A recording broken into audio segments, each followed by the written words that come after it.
Se hizo pasar por enfermera. La judía que cruzó un hospital nazi con un bebé. Courtasted, 1944 intro. El pasillo más largo del mundo, 15 de agosto de 1944, 2:47 de la tarde. Hospital Municipal de Budapest, Hungría ocupada. Sarah Weinberg caminaba por el pasillo del tercer piso con un bebé envuelto en mantas blancas presionado contra su pecho. Llevaba uniforme de enfermera perfectamente almidonado, cofia blanca impecable, zapatos blancos que hacían eco rítmico contra el linóleo. Parecía completamente normal. ¿Una enfermera más transportando un paciente infantil? Había solo un problema. Sarah era judía en un hospital controlado por nazis. El bebé en sus brazos era judío. Su uniforme era robado. Su identificación era falsa. Y caminando directamente hacia ella, a 20 metros de distancia, venían 3 oficiales de las SS realizando inspección de rutina. El pasillo medía 40 metros. A paso normal de enfermera, tardaría 30 segundos en recorrerlo. 30 segundos durante los cuales los oficiales la examinarían. 30 segundos donde cualquier detalle incorrecto, un pliegue mal puesto, sudor en su frente, el más mínimo temblor en sus manos, la traicionaría. Y no era solo su vida en juego. Escondido bajo las mantas del bebé, envuelto contra el cuerpo diminuto, había un paquete de documentos falsificados, certificados de nacimiento, permisos de viaje, tarjetas de identidad. Documentos que salvarían 30 vidas judías si llegaban a su destino. Documentos que enviarían a cientos a Auschwitz si eran descubiertos. Sarah tenía 23 años. 3 meses antes había sido estudiante de medicina, soñando con ser pediatra. Ahora era contrabandista, falsificadora, infiltrada. Y en 30 segundos descubriría si viviría para ver los 24. Los oficiales estaban a 15 metros. Podía ver sus rostros. El del centro era mayor, Hauptsturmführer por las insignias. Los otros 2 eran jóvenes, probablemente recién salidos de entrenamiento, ansiosos por impresionar a su superior. 10 metros. El bebé comenzó a moverse. Sarah sintió el pequeño cuerpo retorcerse contra su pecho. No ahora, pensó. Por favor, Dios, no ahora. 5 metros. El bebé abrió su boca. Sarah hizo lo único que podía hacer. Sonrió a los oficiales, inclinó ligeramente la cabeza en gesto de respeto profesional y siguió caminando. Los oficiales la detuvieron. ¿El bebé lloró? ¿Los documentos fueron descubiertos? La respuesta a esas preguntas explicará cómo una estudiante de medicina judía se convirtió en la infiltrada más exitosa en la Hungría nazi, cómo un hospital controlado por las SS se transformó en centro de rescate clandestino y cómo 30 segundos de absoluto terror salvaron más vidas que operaciones militares enteras. Pero antes de continuar, déjame preguntarte algo. ¿Qué harías tú? Estás caminando hacia nazis que te matarán si descubren quién eres realmente. ¿Corres? ¿Intentas hablar primero? ¿Finges un desmayo? Escríbelo en los comentarios. Quiero saber qué decisión tomarías con tu vida literalmente en las manos de extraños que buscan matarte. Esta es la historia de Sarah Weinberg y el hospital que se convirtió en fortaleza de resistencia, donde batas blancas ocultaban identidades falsas, donde bebés transportaban secretos letales y donde la línea entre medicina y resistencia desapareció completamente. Parte 1. La estudiante que nunca sería doctora Budapest. Enero de 1944. Sarah Weinberg tenía el futuro completamente planeado. Terminaría la escuela de medicina en 1946. Haría residencia en pediatría en el Hospital St. Istvan. Abriría consultorio privado en el Distrito 5 de Budapest. Se especializaría en enfermedades infantiles. Tenía un plan de 5 años, un plan de 10 años, un plan de vida, El 19 de marzo de 1944, la Wehrmacht alemana invadió Hungría y todos esos planes se evaporaron en 24 horas. Hungría había sido aliada nominal de Alemania durante la guerra, pero en marzo de 1944, Hitler sospechaba que el gobierno húngaro planeaba negociar paz separada con los aliados. La invasión fue preventiva, brutal, absoluta. Para el mediodía del 19 de marzo, tanques alemanes controlaban Budapest. Para la noche, Adolf Eichmann había llegado para implementar la solución final en Hungría. Lo que hizo a Hungría diferente fue la velocidad. En Polonia, el Holocausto tomó años. En Hungría, Eichmann planeaba completarlo en meses. Era industrialización de genocidio alcanzando máxima eficiencia. Sara era estudiante de tercer año en la Universidad de Medicina de Budapest, una de solo 3 estudiantes judías en su clase de 40.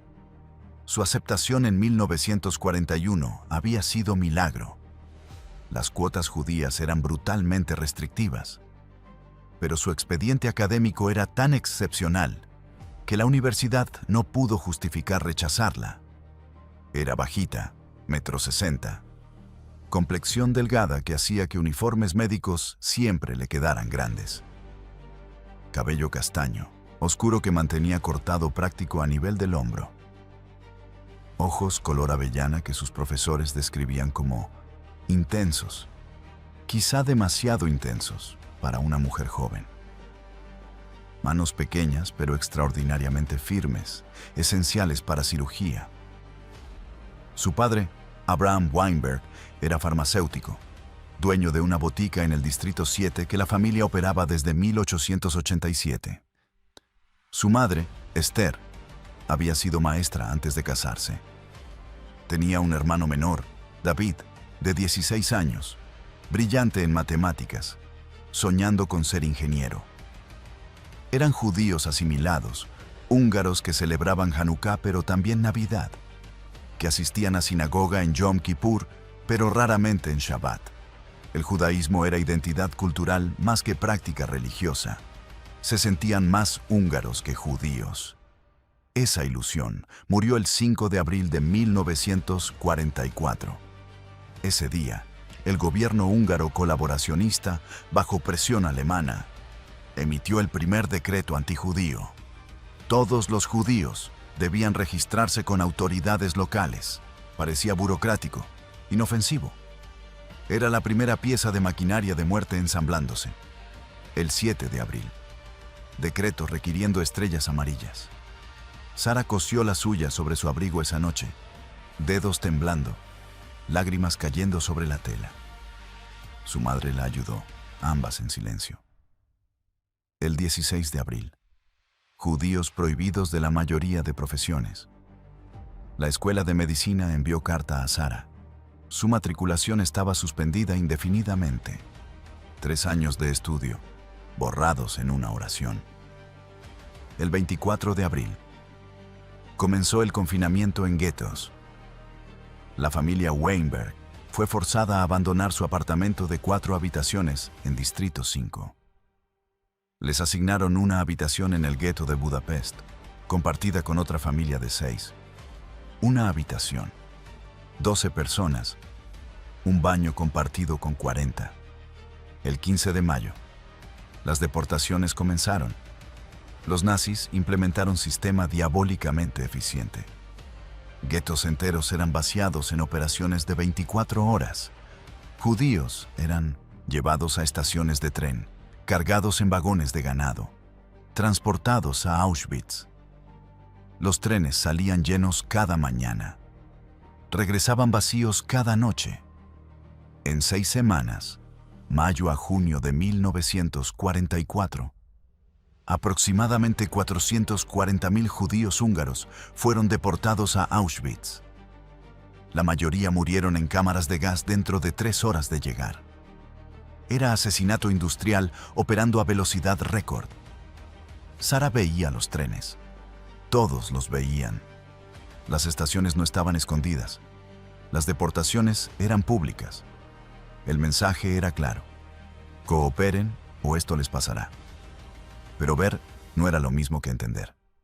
Sara, como muchos judíos húngaros, no podía procesar completamente lo que significaban esos trenes.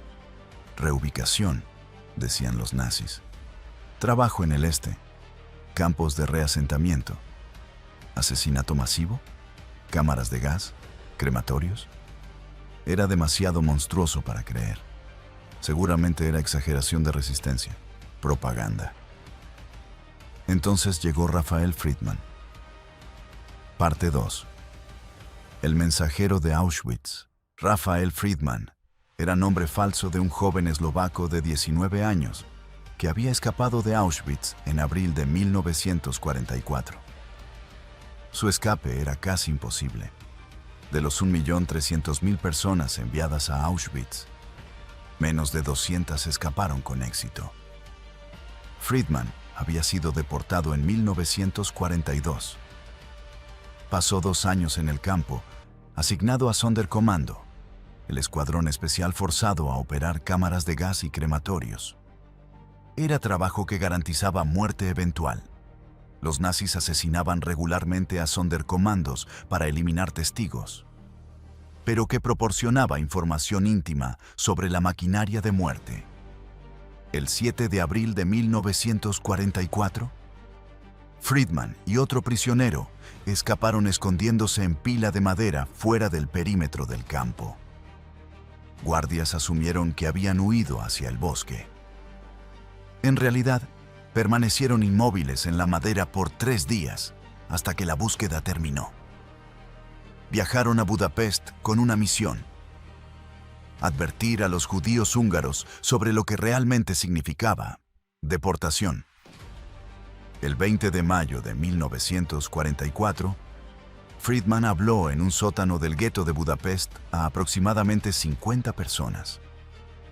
Sara estaba allí porque su amiga Miriam, estudiante de enfermería, la había invitado. Los trenes no van a campos de trabajo, comenzó Friedman sin preámbulo. Van a Auschwitz, y Auschwitz no es campo de trabajo, es fábrica de muerte. Describió el proceso con detalle clínico que Sara, con entrenamiento médico, podía verificar era técnicamente preciso. Llegada en vagones de ganado después de 3 días sin comida ni agua. Muchos muertos durante transporte. Selección en la rampa. Dr. Josef Mengele, otro médico ese decidía con movimiento de mano. Derecha significaba trabajo temporal. Izquierda significaba muerte inmediata. Ancianos, niños, embarazadas, enfermos, todos a la izquierda. Aproximadamente 75% iban directamente a cámaras de gas. Los seleccionados para muerte eran llevados a duchas. Se les decía que se desvestieran, que recordaran, donde colgaban su ropa para recuperarla después. Entraban a cámara sellada.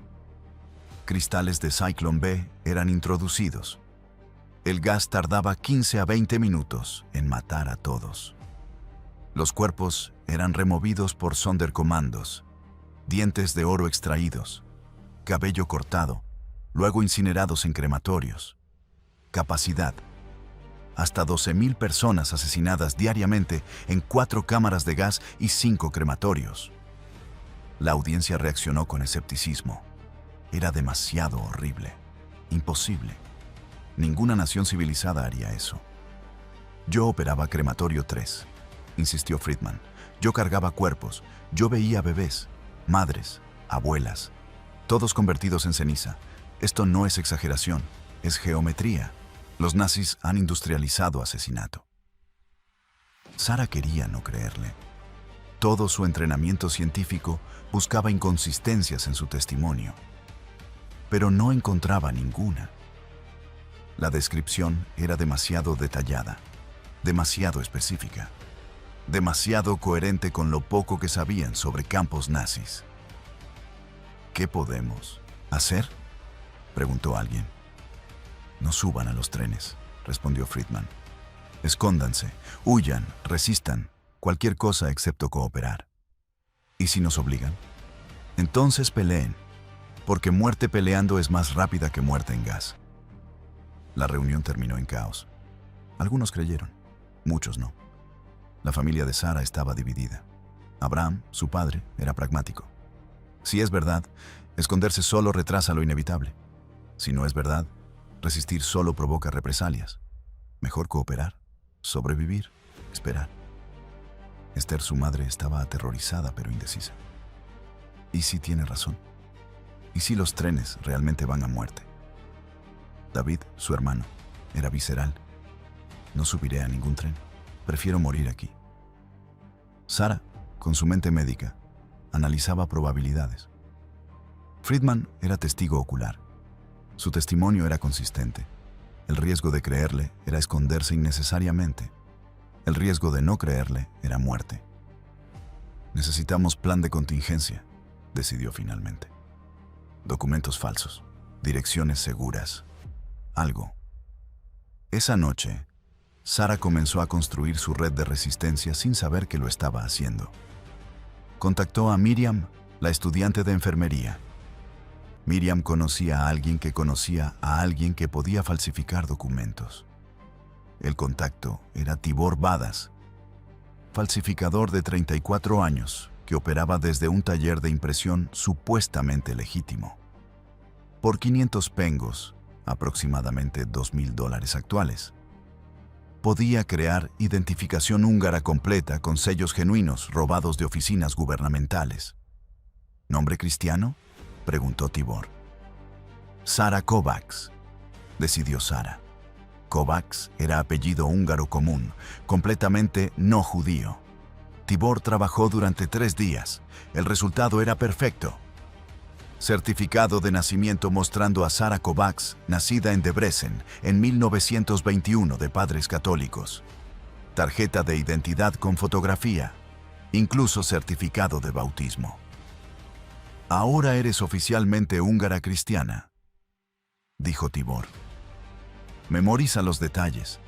Si te interrogan, cada palabra debe ser instantánea. Vacilación te mata. Sara memorizó todo. Nombres de padres falsos, fecha de nacimiento falsa, iglesia de bautismo falsa, dirección de infancia falsa. Creó historia completa. Sus padres habían muerto en bombardeo en 1943. Había venido a Budapest buscando trabajo. Vivía con una tía ficticia.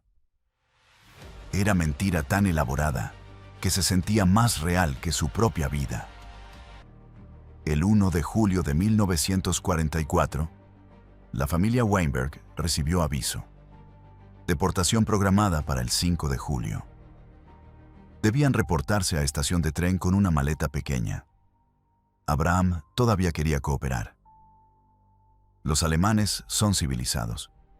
No pueden estar asesinando masivamente. Esther estaba paralizada de miedo. David era categórico. No voy. Sara tomó decisión ejecutiva. Nadie va. Uso mis documentos falsos. Encuentro escondite para todos. Pero necesitaba más que documentos. Necesitaba ubicación donde familia judía pudiera desaparecer en ciudad llena de nazis, buscando exactamente eso. La solución vino del lugar inesperado. El Hospital Municipal de Budapest. Parte 3. El hospital que se convirtió en fortaleza. El Hospital Municipal de Budapest, en 1944, era institución masiva. 6 edificios, 800 camas, 200 médicos y enfermeras, tratando todo desde enfermedades infantiles hasta traumas de guerra. Era también, desde la ocupación alemana en marzo, parcialmente controlado por las SS. Un ala del hospital estaba reservada para personal militar alemán. Oficiales SS realizaban inspecciones regulares. Médicos nazis supervisaban ciertos departamentos. Paradójicamente, esto lo convertía en escondite perfecto. Los nazis asumían que nadie se escondería en instalación que ellos mismos controlaban parcialmente. Ese era demasiado audaz, demasiado arriesgado. Precisamente por eso funcionaba. Miriam, la amiga de Sara, trabajaba como estudiante de enfermería en el hospital. Conocía el diseño completo. 6 pisos, cientos de habitaciones, múltiples sótanos, almacenes enormes, lavandería industrial, cocinas masivas. Era ciudad dentro de ciudad. Hay lugares donde nadie va, explicó Miriam. Almacenes viejos, cuartos de mantenimiento abandonados. El sótano del edificio C está medio cerrado desde daño de bombardeo en 1943. Podrías esconder 20 personas allí. Pero esconderse requería más que ubicación. Requería acceso legítimo. Sara necesitaba razón para estar en hospital sin provocar preguntas. La solución era obvia: convertirse en enfermera. ¿Sin entrenamiento?, objetó Sara. Me descubrirán en 5 minutos. Tienes 3 años de escuela médica, señaló Miriam. Sabes más anatomía que la mayoría de enfermeras. Yo te enseñaré el resto. Procedimientos básicos, terminología, cómo actuar. Miriam contactó a la jefa de enfermeras, Katalin Novak, mujer de 52 años que había trabajado en el hospital por 30 años. Katalin era católica devota, antinazi en silencio, dispuesta a arriesgar para ayudar. Necesito enfermera nueva, explicó Miriam con historia preparada. Prima mía del campo. Entrenamiento básico en hospital rural. Busca trabajo. Katalin miró a Sara escépticamente. ¿Experiencia? 2 años en Hospital St. Laszlo en Debrecen. Mintió Sara usando información que Tibor había incluido en sus documentos falsos. Principalmente pediatría. ¿Puedes insertar catéter intravenoso? Sí. Era verdad. Había practicado en escuela médica. ¿Puedes asistir en cirugía? Sí. También verdad. ¿Puedes seguir órdenes sin cuestionar? Sara entendió que no estaba preguntando sobre protocolo médico.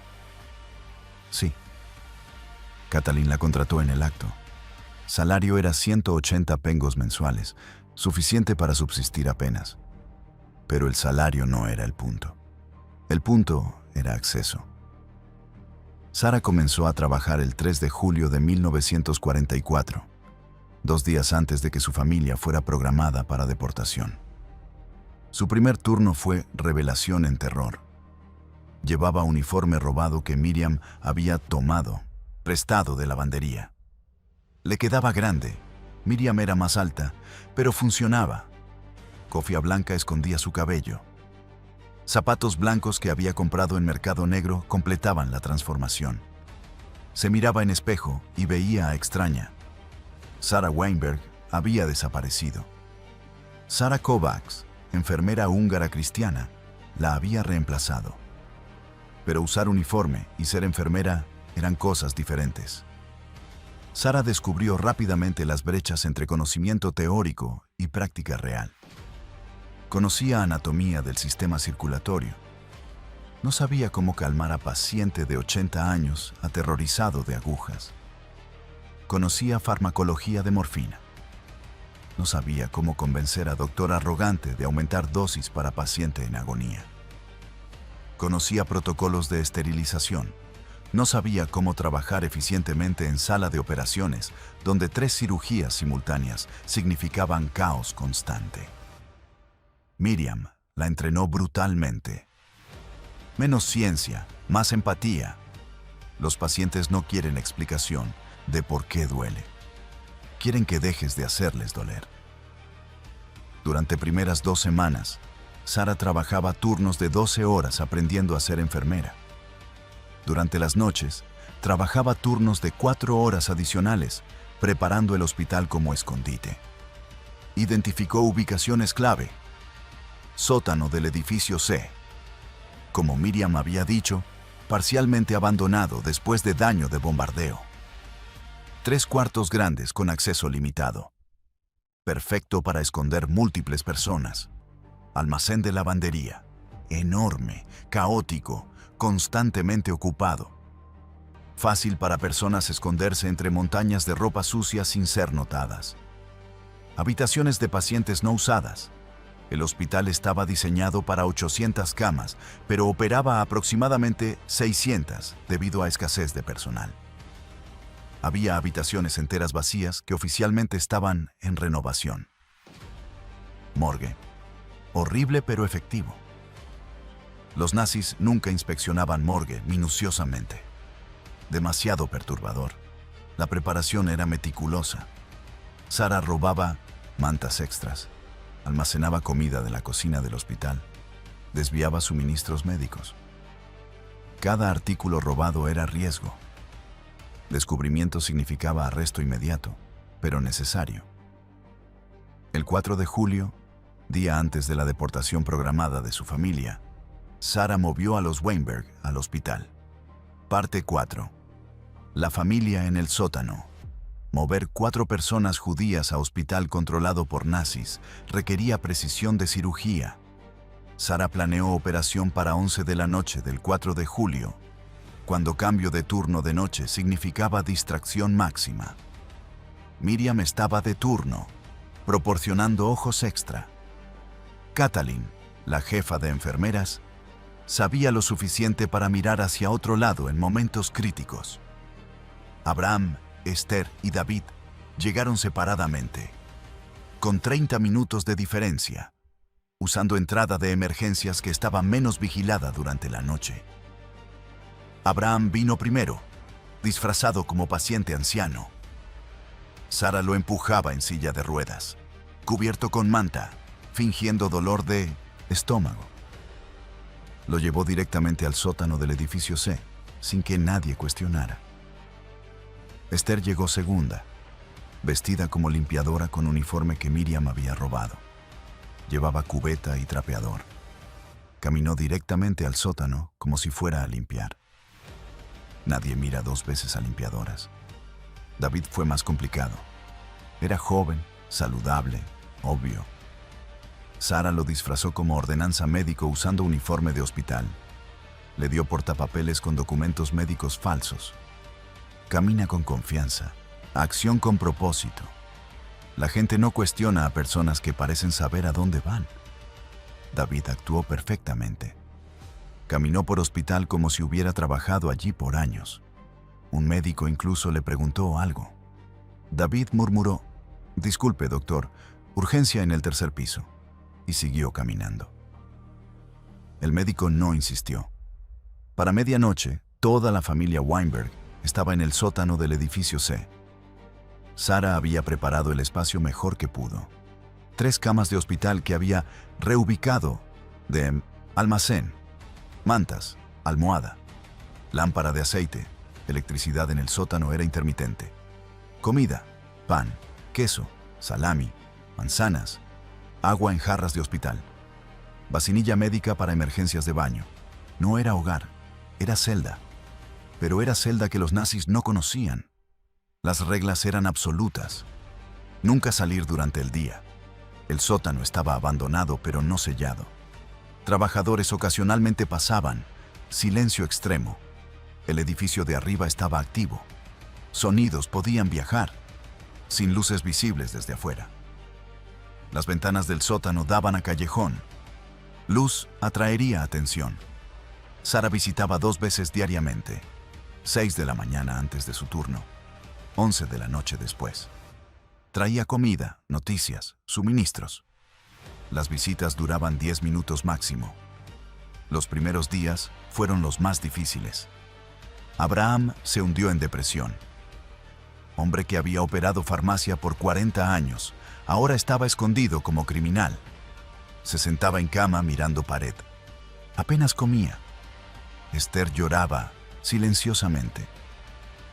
Sara podía verla limpiando lágrimas constantemente, tratando de no hacer sonido. David estaba inquieto, joven energía sin salida. Caminaba el pequeño espacio, hacía flexiones, inventaba ejercicios. Necesitaba movimiento. Sara les traía libros del hospital, textos médicos principalmente, aburridos pero mejores que nada. Les traía periódicos cuando podía, aunque las noticias eran uniformemente terribles. El 9 de julio, 5 días después de la fecha de deportación programada, Sara trajo noticia devastadora. El tren que debían tomar había llegado a Auschwitz. De 3.000 personas en ese tren, aproximadamente 2.400 fueron gaseadas inmediatamente al llegar. Los otros 600 fueron seleccionados para trabajo esclavo. Estábamos programados para ese tren, susurró Abraham. Estaríamos muertos. La realidad de lo que Friedman había descrito finalmente penetró. No era exageración, era verdad literal. Tenemos que hacer más, decidió Sara. No solo escondernos, ayudar a otros. Pero ayudar a otros requería algo que Sara todavía no había confrontado completamente. Convertirse no solo en enfermera falsa, sino en parte activa de resistencia organizada. Esa transformación comenzó con un bebé llorando en la sala de maternidad. Parte 5. El bebé que cambió todo. 13 de julio de 1944, 3:30 de la mañana. Sara estaba en turno de noche en sala de maternidad cuando escuchó llanto. No era inusual. Bebés lloraban constantemente. Pero este llanto era diferente. Desesperado. Aterrorizado. Siguió el sonido a habitación privada al final del pasillo. Dentro encontró escena que la congeló. Madre joven, quizá 25 años, en cama de hospital. Pálida, sudando. Bebé recién nacido en sus brazos. Y en la puerta, 2 agentes de la Gestapo. «Papeles», exigía uno en alemán. La madre extendía mano temblorosa con documentos. El agente los examinaba, comparaba con lista, sonreía victorioso. Judith Weiss, nombre judío. Este bebé es judío. Ambos serán deportados. Por favor, suplicaba la madre en húngaro. El bebé tiene solo 2 horas. No puede viajar. Morirá. No es mi problema. Sara entró sin pensar. Señores, este bebé es paciente. No puede ser movido. Órdenes médicas. El agente la miró irritado. ¿Quién es usted?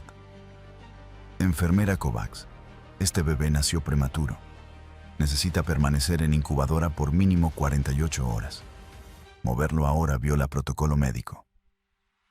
Era mentira completa. El bebé estaba perfectamente saludable. Pero Sara apostaba que los nazis no sabían suficiente sobre cuidado neonatal para cuestionar. No me importa protocolo médico. Tengo órdenes. ¿De quién? Del Hauptsturmführer Brunner. Sara conocía ese nombre. Alois Brunner, uno de los principales organizadores del Holocausto en Hungría, directamente responsable de deportación de decenas de miles. Entiendo, dijo Sara calmadamente.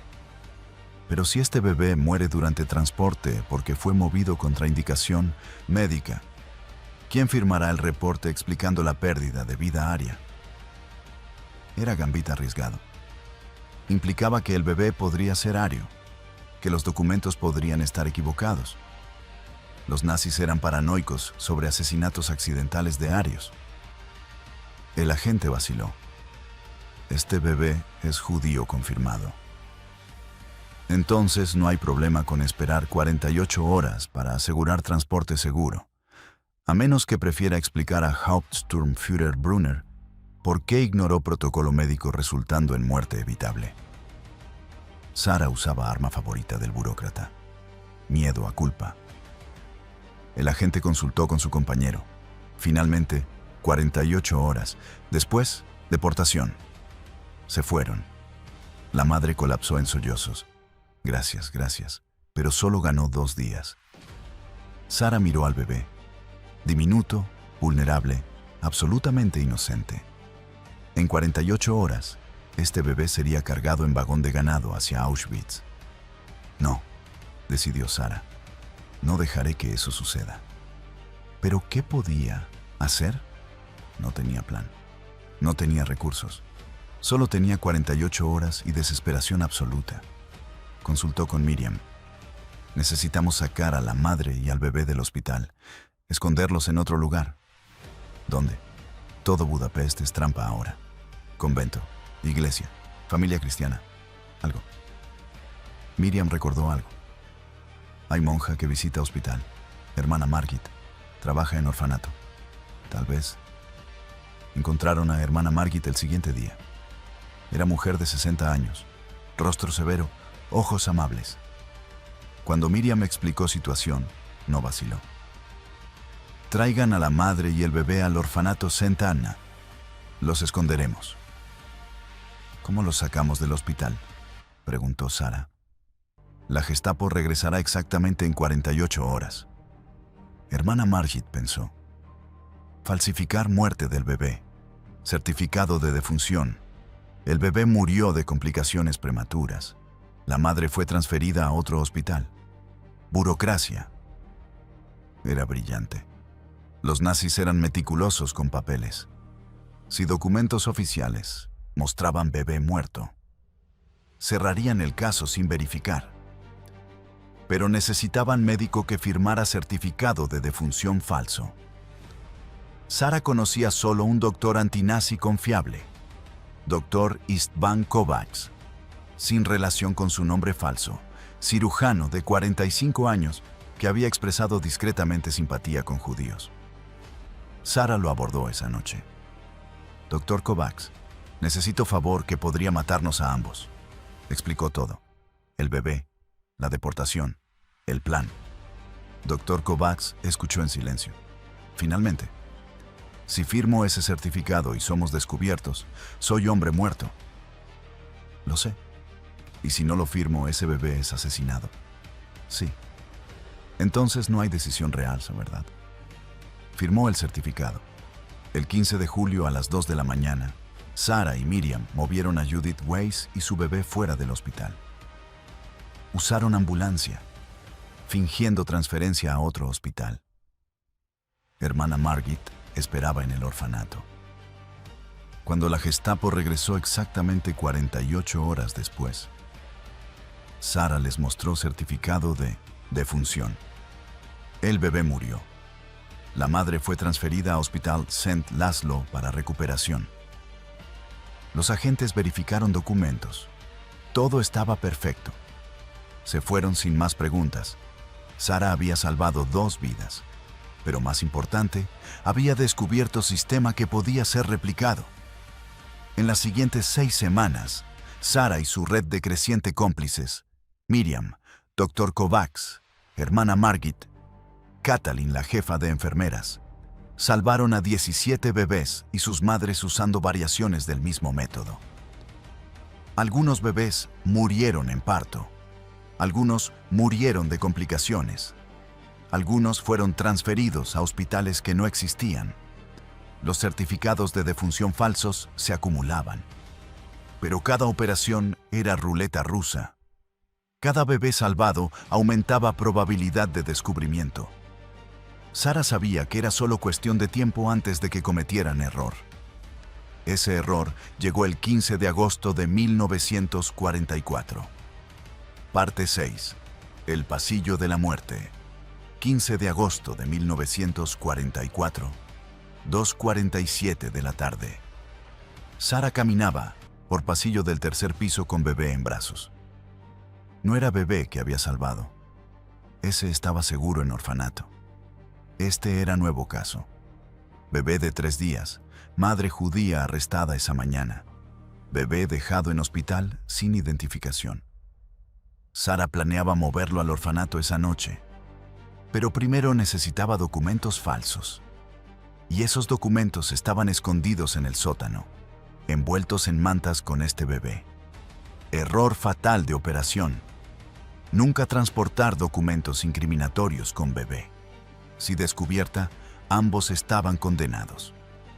Pero Sara se estaba volviendo descuidada. 6 semanas de operaciones exitosas habían criado exceso de confianza. Se sentía invencible. Hasta que vio a los 3 oficiales SS caminando directamente hacia ella. El pasillo medía 40 metros. Sara estaba en un extremo. Los oficiales en el otro. No había salida lateral. No había habitaciones abiertas donde pudiera desviarse. Solo pasillo recto con oficiales nazis acercándose. Las opciones fluyeron por su mente en milisegundos. Correr. Imposible. Eso garantizaba sospecha y persecución. Retroceder. Igualmente sospechoso. Enfermeras no retroceden al ver oficiales. Fingir emergencia. Podría funcionar, pero requeriría abandonar el bebé, dejando documentos expuestos. Confrontar directamente. Locura absoluta. Entonces el bebé se movió. Sara sintió el pequeño cuerpo retorcerse, sintió el paquete de documentos debajo de las mantas presionando contra su pecho. El bebé abrió su boca, preparándose para llorar. Sara hizo lo único que podía hacer. Instintivamente comenzó a tararear. Suavemente, melodía que su madre cantaba. El bebé, momentáneamente distraído, cerró su boca. Los oficiales estaban a 15 metros. Sara se forzó a caminar normalmente. No muy rápido, no muy lento. El paso de enfermera con propósito, pero sin urgencia. Sus manos sostenían al bebé con la firmeza que había practicado en cientos de pacientes. 10 metros. Podía ver sus rostros ahora. El del centro era Hauptsturmführer, probablemente 40 años, rostro duro. Los dos jóvenes a los lados, tal vez 22, 23, tipos que ella habría conocido en universidad en otra vida. 5 metros. El bebé se movió otra vez. Sara ajustó su agarre, el movimiento natural de enfermera experimentada. Los documentos se deslizaron ligeramente bajo las mantas. ¿Visibles? ¿Notables? 3 metros. Sara miró directamente a los oficiales. Sonrió ligeramente. No demasiado amigable. Solo reconocimiento profesional de gente compartiendo espacio. Inclinó cabeza levemente en gesto de respeto. 2 metros. Los oficiales la miraron. El Hauptsturmführer escaneaba su rostro, su uniforme, el bebé. Sara vio sus ojos detenerse en la cofia blanca, bajando a su cara, luego al bebé. 1 metro. Se cruzaron. Sara siguió caminando. Paso normal. Respiración controlada. Corazón explotando, pero expresión facial perfectamente neutral. 5 metros pasados. 10 metros. 15 metros. 20 metros. Llegó al final del pasillo. Giró la esquina. Solo entonces permitió que sus rodillas se aflojaran ligeramente. Apoyó contra la pared por 3 segundos, cerrando ojos, respirando profundo. El bebé en sus brazos comenzó a llorar. Sara lo meció automáticamente, mente todavía procesando lo que acababa de suceder. Había caminado directamente hacia oficiales nazis, llevando documentos falsos que salvarían 30 vidas. Había sonreído. Había saludado cortésmente. Y ellos la habían dejado pasar. ¿Por qué? Más tarde, analizando el momento con Miriam, Sara entendió. Los nazis no esperaban audacia. Esperaban miedo. Personas con secretos huían, evitaban, escondían. No caminaban directamente hacia autoridad sonriendo. La absoluta audacia de su comportamiento la había salvado porque era demasiado audaz para ser sospechosa. Pero Sara entendió algo más. Había tenido suerte. Increíble, imposible, suerte. Los oficiales podrían haber decidido inspeccionar. Podrían haber pedido documentos. Podrían haber tocado el bebé y sentido el paquete debajo de las mantas. Cualquiera de esas cosas y estaría arrestada. El bebé sería deportado. Los documentos serían descubiertos. 30 personas serían capturadas. Esa noche, Sara estableció nueva regla absoluta. Nunca más transportar documentos con bebés. Nunca más mezclar operaciones. Cada riesgo era calculado separadamente, sin compuestos. La lección era simple. Suerte eventualmente se acaba. Supervivencia requería eliminar dependencia en suerte. Pero a veces, suerte era todo lo que tenías. Parte 7. La red se expande. Para septiembre de 1944, la operación del hospital había evolucionado más allá de Sara. Lo que comenzó como estudiante de medicina, salvando su familia, se había convertido en red organizada. Participantes clave. Dr. Istvan Kovacs. Firmaba certificados de defunción falsos, órdenes de transferencia falsas, cualquier documento médico necesario. Enfermera Katalin Novak. Proporcionaba acceso a uniformes, suministros, encubría ausencias sospechosas de Sara. Miriam. Reclutaba a otras enfermeras simpatizantes, ampliando operaciones. Hermana Margit.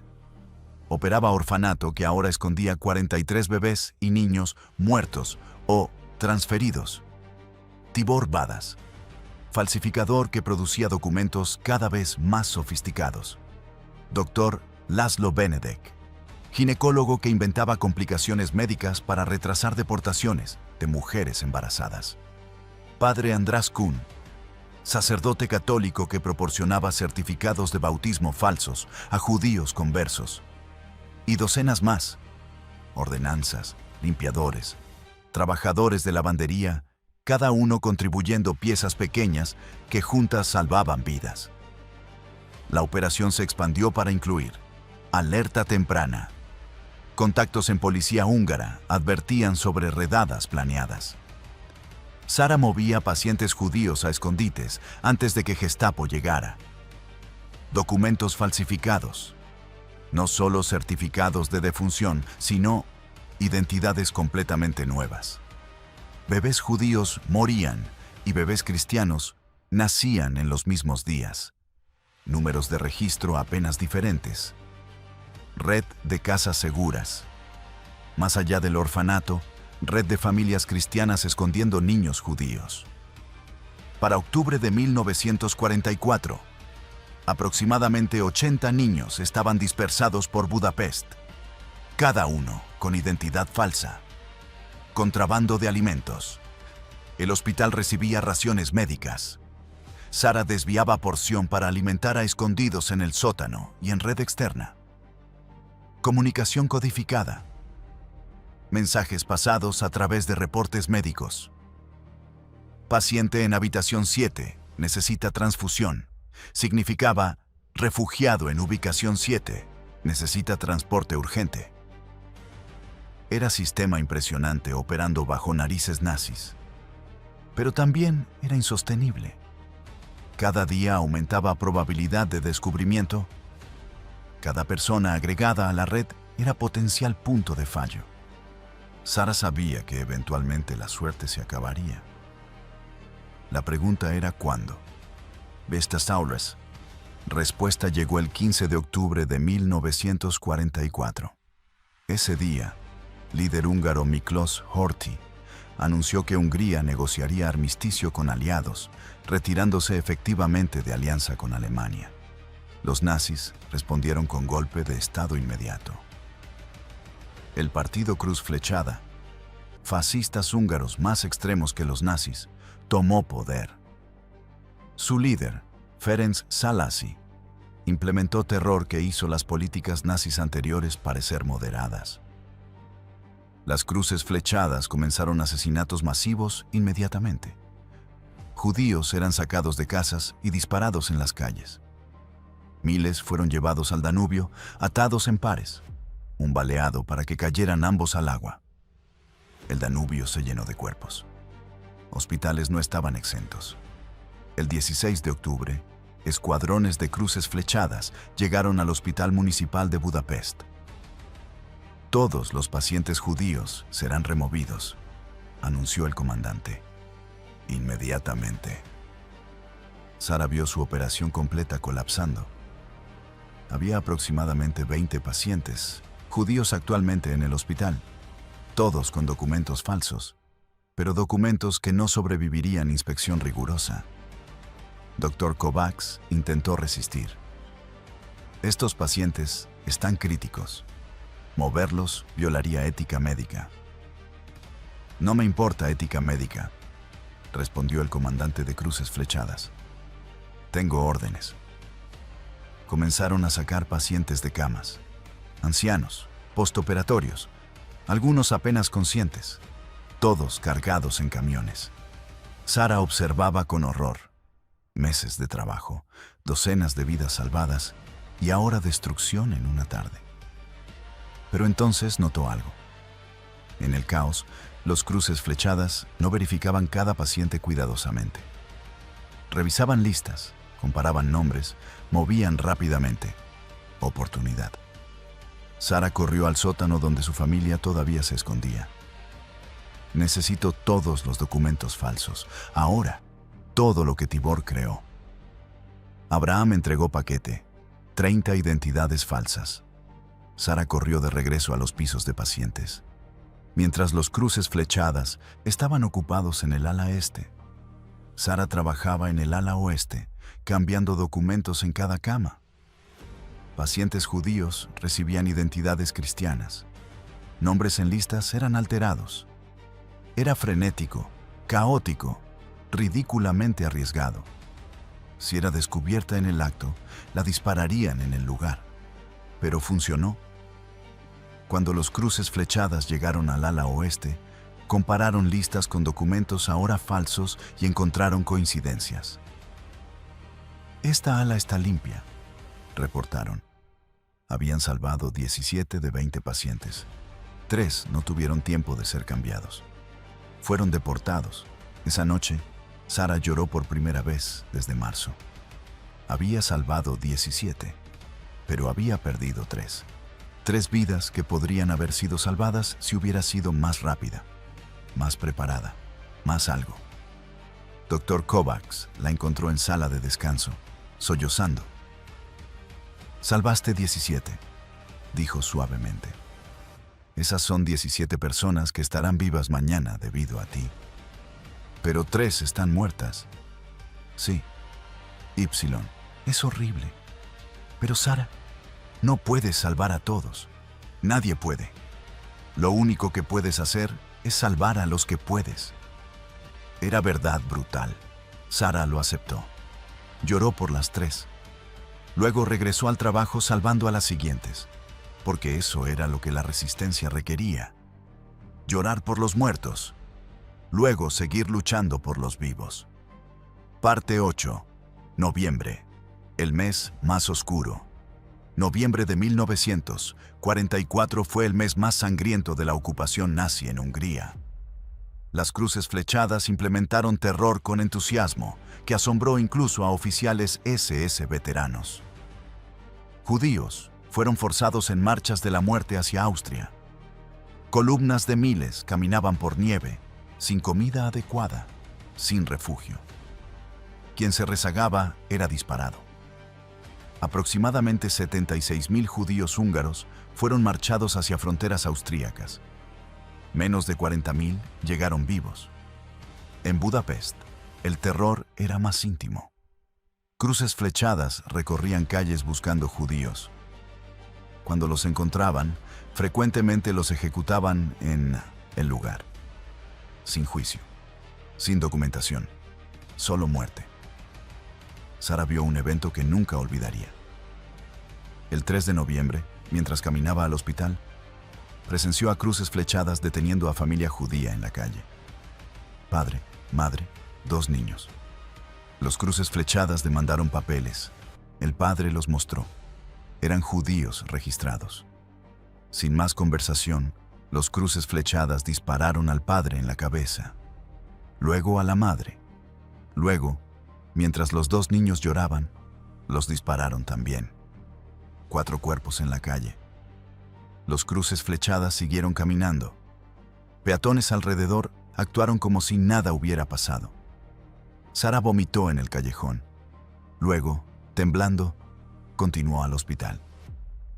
Porque detenerse significaba rendirse. Y rendirse significaba que los nazis ganaban. Pero el hospital estaba también cada vez más peligroso.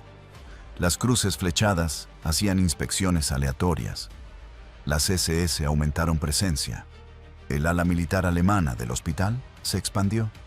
El sótano donde la familia de Sara se escondía fue descubierto accidentalmente por trabajador de mantenimiento el 7 de noviembre. El trabajador, húngaro cristiano llamado Ferenc, vio a Abraham y reportó inmediatamente a Sara. Hay hombre judío en el sótano, susurró Ferenc. ¿Qué hago? Sara evaluó rápidamente. Ferenc podría reportar a autoridades, o podría ser convencido de ayudar. Ferenc, ese hombre es mi padre. Ha estado escondido por 4 meses. Si lo reportas, morirá. Si guardas el secreto, vivirá. Tú decides si eres asesino o salvador. Ferenc, católico devoto, luchaba visiblemente. Finalmente, no diré nada. Pero él no puede quedarse allí. Es demasiado arriesgado. Ferenc tenía razón. Sara movió a su familia esa noche a ubicación nueva. Apartamento de padre András Kuhn, el sacerdote que proporcionaba certificados de bautismo. Era más seguro, pero también más aislado. Sara no podría visitarlos diariamente. La separación era agonizante, pero necesaria. Mientras tanto, la operación de rescate continuaba. Sara estimaba que para noviembre de 1944, la red había salvado aproximadamente 120 vidas. Bebés, niños, adultos. Era número impresionante. También era gota en océano comparado con los cientos de miles deportados. Pero cada vida importaba. Sara se recordaba eso constantemente. Cuando el alcance del holocausto amenazaba con abrumarla, millones muertos, millones más muriendo, se enfocaba en lo individual. Esta madre, este bebé, esta persona. Porque salvar uno era salvar un universo, según el Talmud que había leído. Y Sara estaba salvando universos uno a la vez. Parte 9. Liberación y legado. 18 de enero de 1945, 4:30 de la tarde. Sara estaba en turno cuando escuchó sonidos que había esperado por meses. Artillería. Pero esta vez era diferente, más cercana, constante. El ejército rojo estaba llegando. Los soviéticos habían rodeado Budapest en diciembre. Por semanas, batalla urbana había devastado la ciudad. Edificios destruidos, calles convertidas en campos de batalla, civiles atrapados entre Wehrmacht defendiendo y ejército rojo atacando. El hospital era zona de guerra literal. Heridos llegaban constantemente. Soldados alemanes, soldados soviéticos, civiles. Sara trataba a todos, sin distinción. Médicamente, bala nazi y bala soviética creaban heridas idénticas. El 13 de febrero de 1945, Budapest se rindió. Los alemanes se habían ido. Las cruces flechadas huyeron o fueron capturadas. El ejército rojo controlaba la ciudad. El holocausto en Hungría había terminado.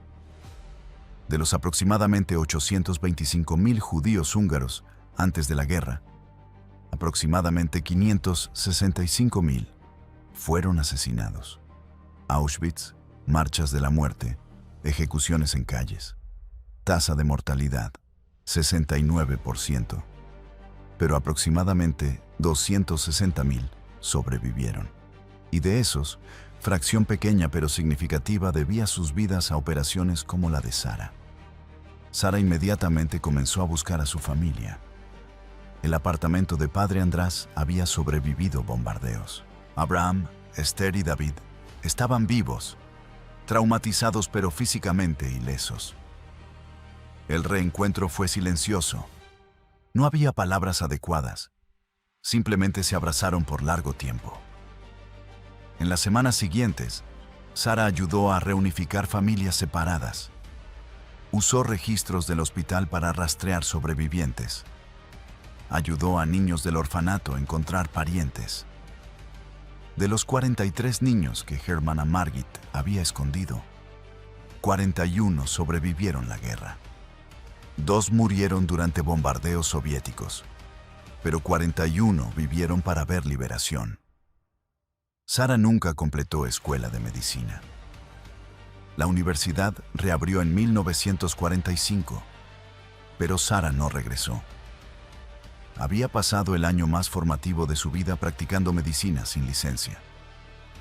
Sentía que no necesitaba papel que validara lo que ya sabía hacer. En cambio, trabajó como enfermera en el hospital municipal durante 2 años más, ayudando a reconstruir país destrozado. En 1947, emigró a Israel con su familia. En Israel, finalmente completó educación médica. Se convirtió en pediatra, especializándose en niños traumatizados por guerra. Trabajó en esa capacidad por 40 años. Murió en Tel Aviv en 2003 a los 82 años, rodeada por familia que incluía 5 nietos y 8 bisnietos. En su funeral, 27 personas asistieron que debían sus vidas directamente a ella. Otros 60 más enviaron cartas, hijos y nietos de personas que Sara había salvado. Yad Vashem, Instituto de Memoria del Holocausto de Israel, estima que las operaciones de Sara Weinberg salvaron aproximadamente 115 vidas directamente, con cientos más salvadas indirectamente por la red que ayudó a construir. No es número grande comparado con Oskar Schindler, 1.200 vidas, o Raoul Wallenberg, Mills. Pero como Sara escribió en sus memorias en 1987, nunca intenté salvar a miles. Solo intenté salvar a la siguiente persona. Y luego a la siguiente, y luego a la siguiente. Los números son estadísticas. Las personas son universos. Salvé 115 universos. Es suficiente. El Hospital Municipal de Budapest todavía opera hoy. Hay placa pequeña en el sótano del edificio C, instalada en 1995 en el 50 aniversario de la liberación.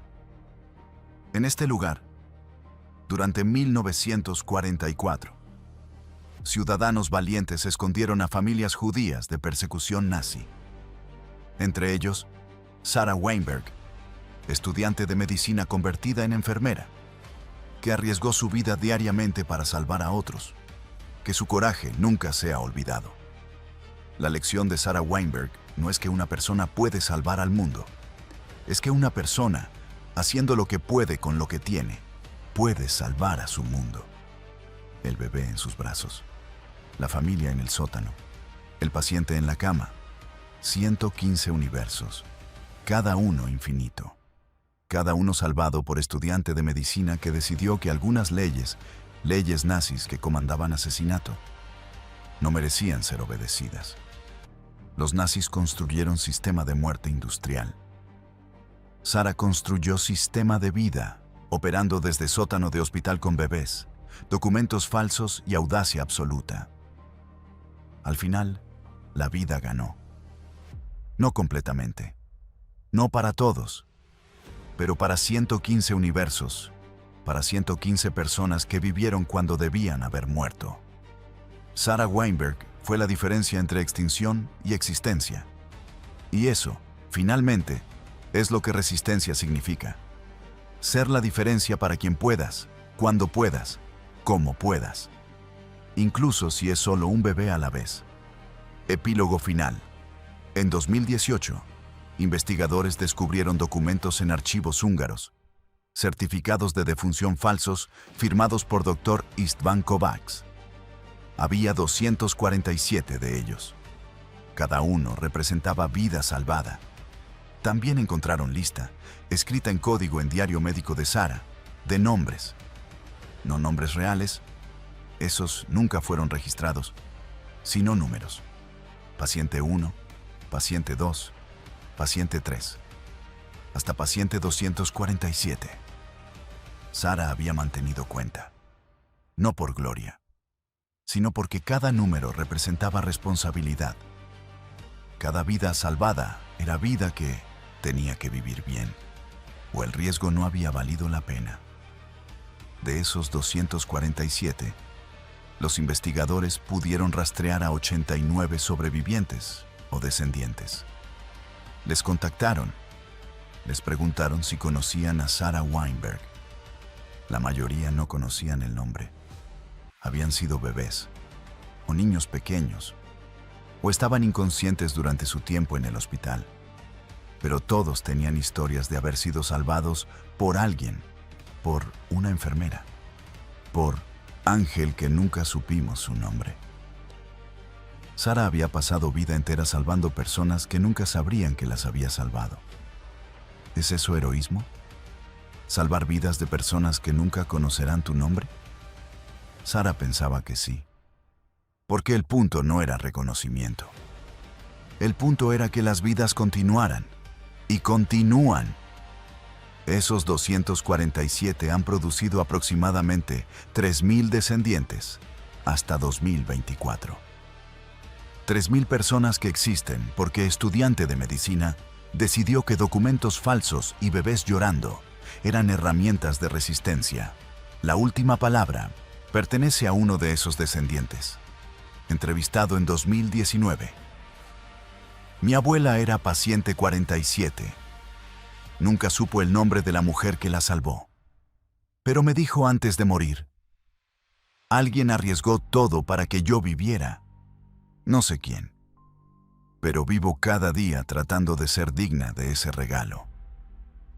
Así es como todos deberíamos vivir. Como si alguien hubiera arriesgado todo para darnos vida. Porque alguien lo hizo. Fin.